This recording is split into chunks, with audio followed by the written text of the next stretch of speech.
Символ города спустя столетия. На фасаде здания пожарной кланчи Сыктывкара появились архивные фотографии, рассказывающие об истории памятника архитектуры и пожарно-спасательной службы. Снимки украсили окна здания, выставку приурочили к предстоящему Дню города и юбилею республики.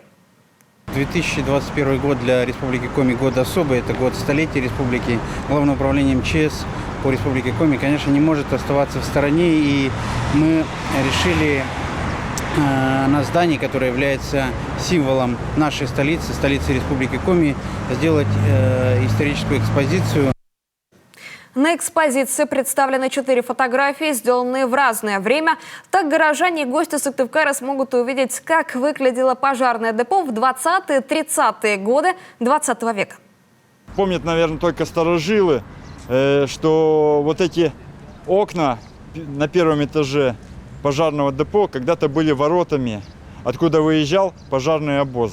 А вот на фотографии как раз видно, как выезжает пожарный обоз и первый пожарный автомобиль в городе Усть-Сысольске.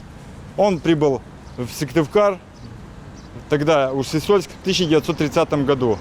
Этот автомобиль был на базе первого советского автомобиля АМО.